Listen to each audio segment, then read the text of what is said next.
seront vos chantiers prioritaires? Je vous remercie tous pour votre présence. Comme je l'ai dit dans mon discours, je remercie les autorités à la tête desquelles son Excellence le Président Bassirou Diomaye Faye et les deux ministres qui portent aussi cette candidature, Madame la ministre de l'Intégration africaine et des Affaires étrangères, et bien sûr, Monsieur le ministre de l'Économie, du Plan et de la Coopération, qui est le gouverneur de la BAD. Donc le jour de l'élection, c'est lui qui va voter et qui va aussi essayer de pousser ses collègues à voter également le jour J. C'est un jour historique et nous avons fait un lancement de la candidature, donc sous l'égide du gouvernement, avec Madame la ministre qui dirige les opérations de ce lancement.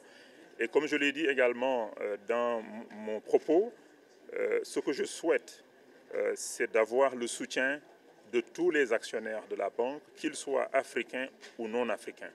Rappelez-vous que la banque, c'est 81 pays qui sont actionnaires, dont les 54 pays d'Afrique et 27 pays non africains. Et les gens votent en fonction aussi de leur capital. Et donc, on a besoin du soutien de tous les pays, en particulier des pays aussi qui ont la part du capital, les parts du capital qui sont les plus importantes.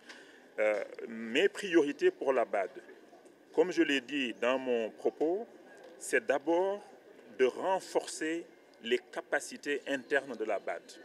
La BAD est une institution qui a eu des résultats extraordinaires durant les 60 dernières années, et en particulier durant les 10 dernières années, avec le président Adesina. On peut aller de l'avant et faire encore plus. Pour faire encore plus, les équipes à l'intérieur, au niveau donc, de la montée des compétences, au niveau de l'agilité de la banque, au niveau des procédures et des process qu'il faut diligenter, il faut que la banque, d'ailleurs c'est comme tous les autres banques de développement, qu'on travaille plus vite, qu'on soit plus réactif et qu'on travaille davantage aussi avec le secteur privé. Parce que les États seuls, comme l'a dit M. le ministre de l'Économie, ne peuvent pas tout seuls financer le développement de l'Afrique. Il faut le secteur privé. Le secteur privé aussi a besoin d'être accompagné. Parce qu'un privé met son capital, mais a besoin que d'autres mettent leurs capitaux également.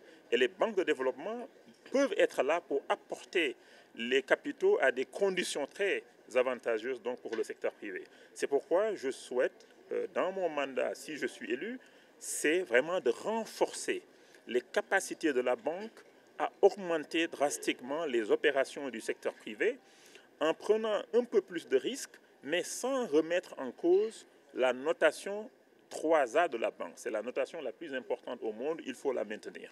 Et donc ça, c'est un point extrêmement important. Le troisième point, donc après le développement du secteur privé, avec une présidence, vice-présidence dédiée. Ce que je prévois de faire, c'est de créer une vice-présidence qui n'est dédiée qu'au secteur privé dans tous les secteurs d'activité. Aujourd'hui, le secteur privé dans la banque est un peu éparpillé dans les secteurs. Maintenant, on va renforcer une vice-présidence, augmenter le nombre de personnes pour qu'on puisse donc exécuter, préparer les projets plus rapidement. Et un point fondamental aussi de ce que je voudrais proposer, c'est vraiment d'accompagner nos États à préparer, à mieux préparer les projets. Parce qu'un projet, pour qu'il soit financé, ce n'est pas juste une idée de projet qu'on finance. Il faut préparer, il faut faire les études, il faut démontrer que le projet il est viable économiquement et quand c'est le secteur privé, financièrement aussi. Et donc, il faut que nos États aussi aient de l'assistance technique, qu'on puisse recruter des consultants au niveau des administrations, des services publics, des sociétés d'État, les accompagner donc pour aller plus vite dans la préparation et le développement de projets. Et il faut aussi aider nos États à mobiliser plus de ressources internes dans nos pays.